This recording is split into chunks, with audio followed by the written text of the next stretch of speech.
Hola y bienvenidos todos a Filosofía Apuntes, este espacio de filosofía por el cual vamos en el camino de la filosofía griega, que aún no lo terminamos. Esta vez vamos a ver el legado de uno de los filósofos más grandes de la historia, que es el mismísimo Aristóteles. Bueno, el aristotelismo es básicamente la doctrina de Aristóteles luego de su muerte. La escuela peripatética dejó profundas enseñanzas a todos los que en ella se acogieron y aprendieron. No está de más decir que todos los filósofos de la Edad Media considerarán la doctrina del Estagirita para demostrar sus propias teorías. Fíjense lo importante que fue en la Edad Media el aristotelismo. Todas las ideas de Aristóteles, como el primer motor inmóvil, la teoría de la causalidad, la generación espontánea, el acto y la potencia, el estado, la eudaimonía, entre otras, fueron desarrolladas por muchos filósofos posteriores. Veamos entonces qué es el aristotelismo.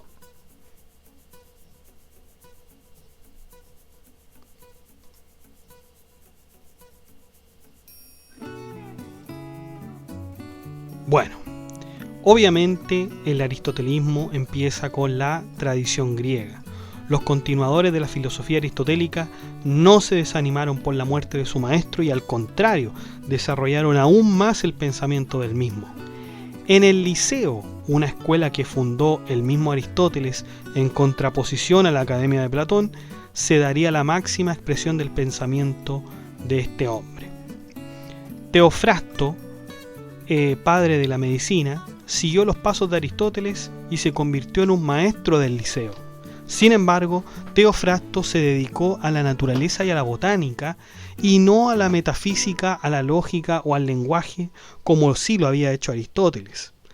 Paralelamente al Liceo, los estoicos miraban con interés la doctrina aristotélica, sobre todo lo concerniente a la lógica, como el uso de categorías y las proposiciones.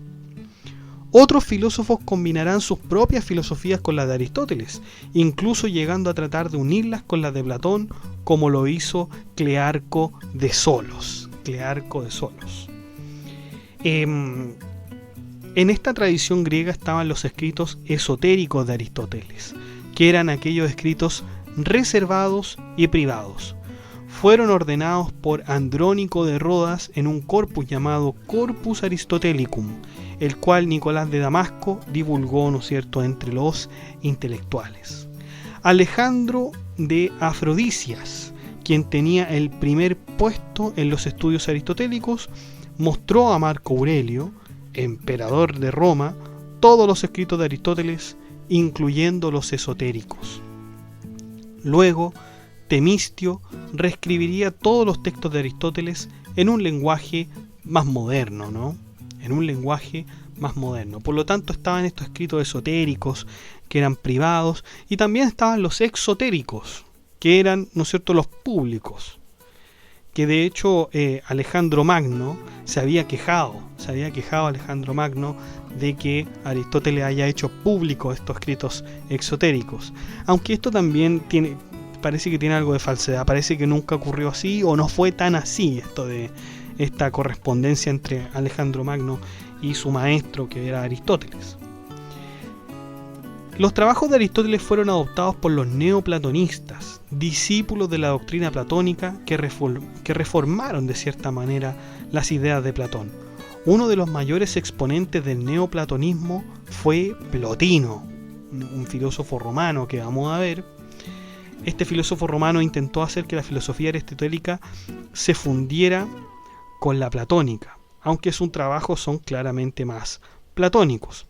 Su pupilo Porfirio logró crear una introducción a la lógica de Aristóteles llamado Isagoge, el cual formó parte integral de los textos de lógica del Estagirita. Amonio, un instruido neoplatonista, también era un experto en el pensamiento aristotélico. La escuela neoplatónica, la Academia, era refugio de cristianos y paganos que discutían sus doctrinas más fundamentales.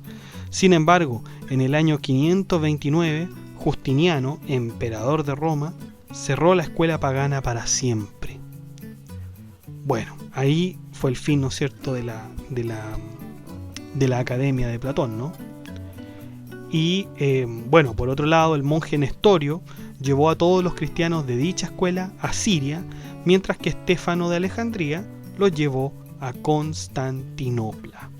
Ese fue el destino, ¿no es cierto?, de los neoplatonistas. Y bueno, hay una tradición latina. En efecto, hay una tradición latina. La teología cristiana había sido afectada solamente marginalmente por la filosofía aristotélica. Esto fue así hasta que el conocido como Pseudo Dionisio desarrolló las primeras teorías de especulación cristiana usando las categorías del ser en Aristóteles. Así, el mismo Pseudo Dionisio describiría la Santísima Trinidad por medio de las categorías de Aristóteles. Imagínense, la Santísima Trinidad se describe por las categorías que vimos en el Organon. Sin embargo, la influencia más grande fue entre Plotino y Porfirio, quienes desde la escuela latina, Plotino en este caso, y desde la escuela griega, Porfirio, animaban el neoplatonismo con bases aristotélicas.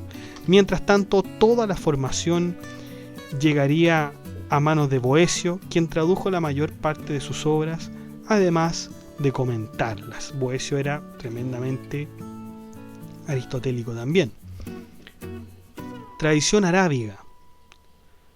Ya en el siglo IX, los filósofos árabes recibían la influencia de las lecturas latinas y griegas de Aristóteles.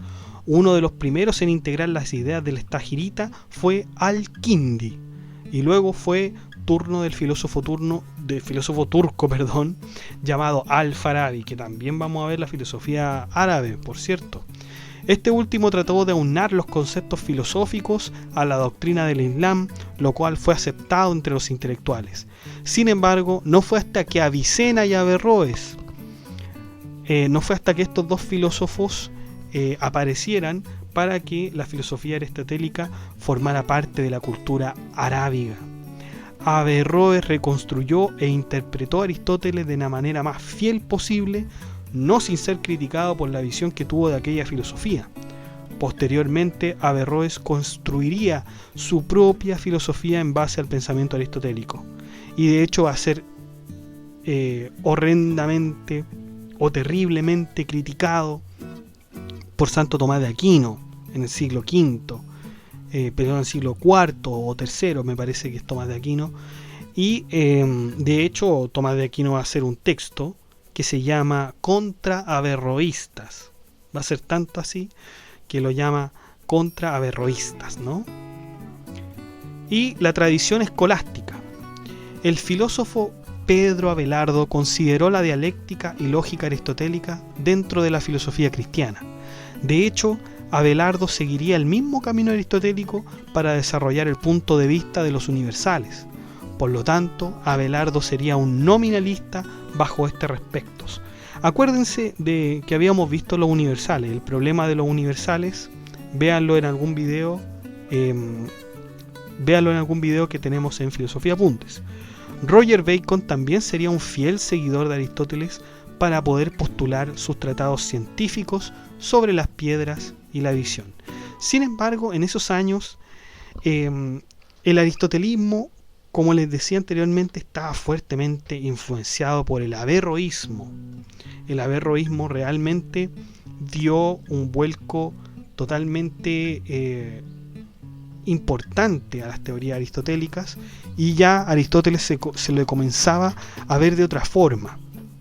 Sin embargo, Santo Tomás de Aquino trata de refutar, ¿no es cierto?, y rebatir hasta las últimas consecuencias del averroísmo. Averroes tenía una idea muy particular del mundo. De hecho, decía, incluso él siendo musulmán, él decía justamente que el mundo de todas maneras era eterno y Dios también.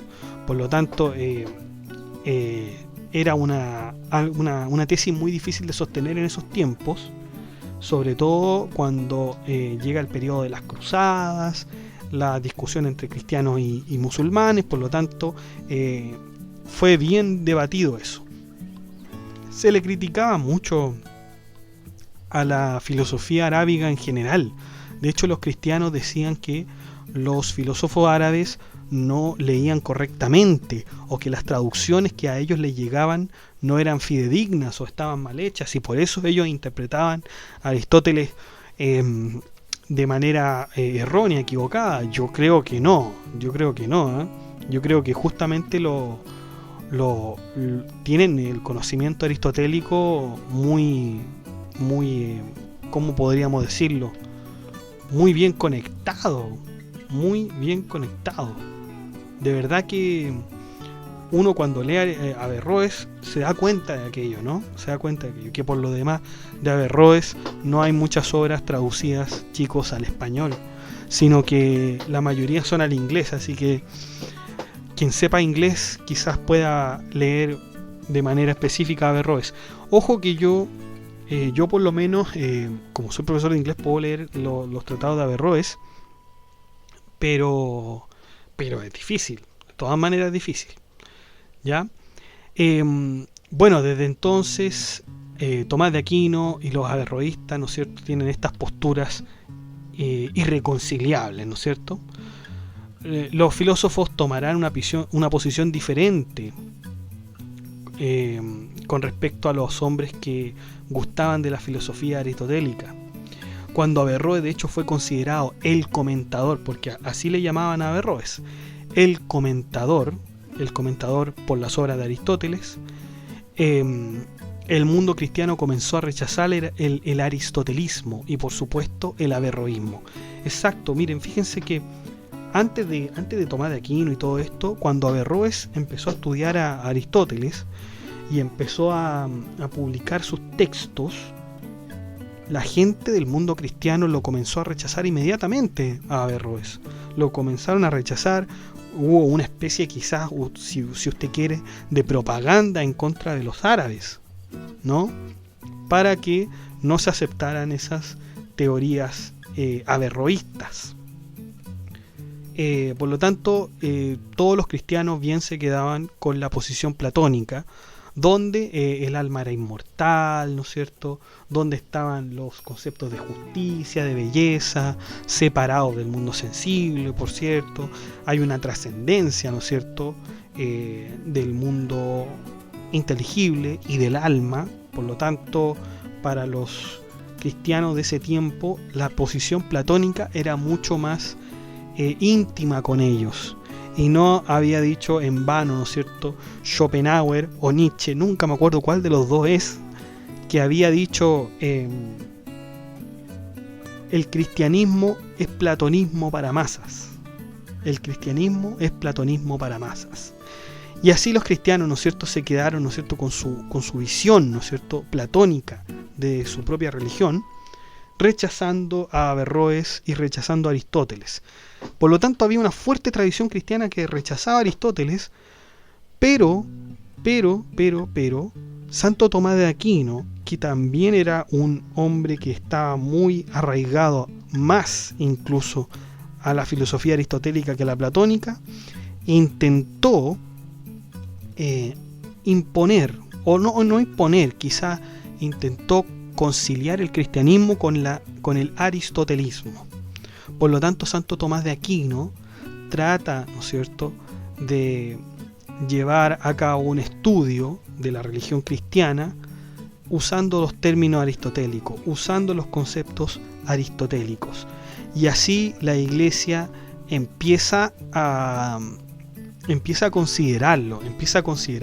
Santo Tomás de Aquino era una gran autoridad en la Iglesia católica y los demás católicos comenzaron a ver bien las ideas de Aristóteles, comenzaron a verlas bien. Esa era la misión, ¿no es cierto?, de Santo Tomás de Aquino. Quería conciliar el aristotelismo en el cristianismo. Aunque no mucho tiempo. Bueno, en todo caso, si nosotros podríamos hacer un paralelo, podríamos decir que Platón o San Agustín, ¿no es cierto?, es un Platón, ¿no es cierto?, del cristianismo. Y Santo Tomás de Aquino es un Aristóteles del cristianismo, por de alguna manera decirlo, ¿no es cierto? De hecho, podríamos decir que incluso habían dos visiones de ver la religión, o sea, por medio del platonismo o por medio del aristotelismo. No había una conciliación. Por lo tanto, Santo Tomás de Aquino, que pone a Aristóteles, ¿no es cierto?, con el estandarte, ¿no es cierto?, del cristianismo, también después con el tiempo es rechazado. Se tornaría, ¿no es cierto?, nuevamente al platonismo. Exacto, con personas como ¿quién? San Buenaventura y Juan Duns Scoto. Estos filósofos, San Buenaventura y Juan Duns Scoto, tornarían la filosofía cristiana de nuevo al platonismo. No es que hayan rechazado a Santo Tomás de Aquino y lo hayan puesto como hereje, no, de ninguna manera. Están de acuerdo con Santo Tomás de Aquino en muchas cosas, en lo sustancial, pero de todas maneras ellos prefieren quedarse con el platonismo. Por lo tanto, el aristotelismo queda ahí, digamos, minimizado, si usted quiere. Más tarde, en la escolástica, ya terminando su último periodo, la escolástica termina por lo menos en el siglo XV, Guillermo de Ockham termina con todos los conceptos desarrollados en la metafísica de Aristóteles y Tomás de Aquino, aduciendo que la creación de entes necesarios no era, valga la redundancia, necesaria. Es decir, aquí está un filósofo que termina, chicos, con la escolástica y termina con el pensamiento medieval. Se dice que termina con el pensamiento medieval. Yo creo que no, o sea, él, si bien pone un importante antecedente, tiempo después, con otros filósofos después, va a terminar definitivamente el pensamiento de la Edad Media, y para que después resurja, ¿no es cierto?, el Renacimiento. La navaja de Ockham, que es una teoría que vamos a ver más adelante, acabará con todos estos conceptos y el aristotelismo será considerado solo en sus partes prácticas. La navaja de Ockham es un fuerte golpe a la metafísica. Y lo veremos en su momento, chicos. Yo solamente le estoy diciendo qué pasa con el aristotelismo, ¿no? La navaja de Ockham, así a grandes, muy grandes rasgos,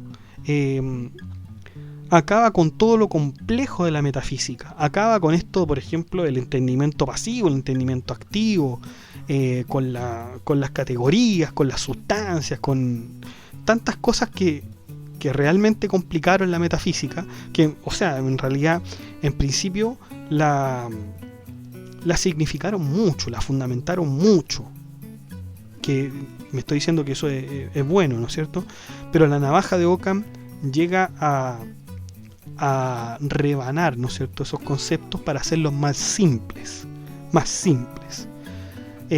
Los entes necesarios, como dice la navaja de Ockham, no son en realidad tan necesarios.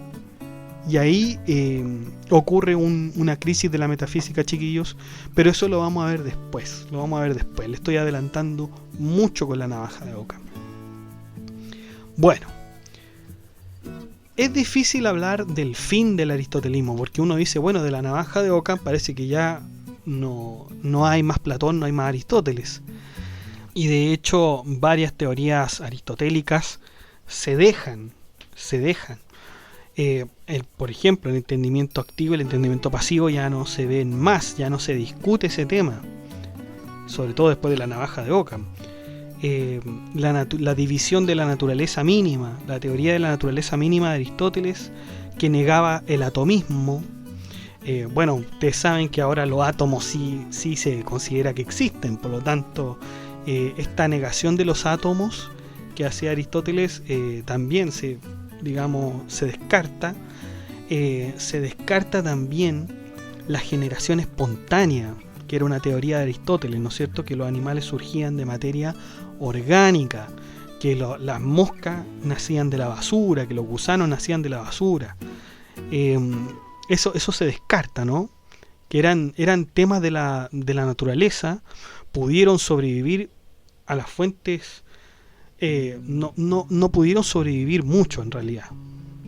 Sobrevivieron hasta el siglo XIX me parece, si no estoy equivocado, pero ya hoy en día es insostenible tener, ¿no es cierto?, esas teorías de Aristóteles. Pero no obstante, chicos, en el mundo del pensamiento, del derecho, de la ética, de la lógica, de la política, de la literatura, entre otras, el aristotelismo será el punto de partida de muchos otros filósofos que volverán a utilizar conceptos como el ser, la esencia, la materia o la forma. Y de hecho, fíjense ustedes que Jean-Paul Sartre, un filósofo del siglo XX, en los años 80, él mismo va a tener un libro que se llama El ser y la nada, ¿no es cierto? Martin Heidegger con qué es metafísica, con la introducción a la metafísica, por lo tanto, hay cosas que van a volver, ¿no es cierto? Y de hecho, piensen ustedes que en las cátedras de Derecho, en las cátedras de Pedagogía, se sigue viendo Aristóteles, en la ética, en las proposiciones, en cómo formar un debate, todas esas cosas son aristotélicas, son tremendamente aristotélicas. La propiedad privada es un concepto aristotélico. Entonces ahí usted puede ver qué tan vivo, ¿no es cierto?, está todavía la teoría aristotélica, quizá en el ámbito más humanista que en el ámbito natural. Pero por cierto también, ¿no es cierto?, está la teoría, ¿no es cierto?, de la lluvia. De la lluvia, el ciclo del agua, eso también, ¿no es cierto?, es de Aristóteles. Por lo tanto, chicos, bueno, esto ha sido el aristotelismo, una entrada bastante específica, pero necesaria para entender la filosofía griega.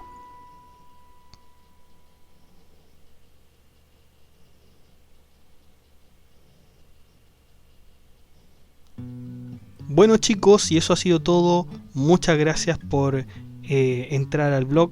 Muchas gracias por escuchar estos podcasts. Den like, comenten, suscríbanse. Que estén muy bien. Chao.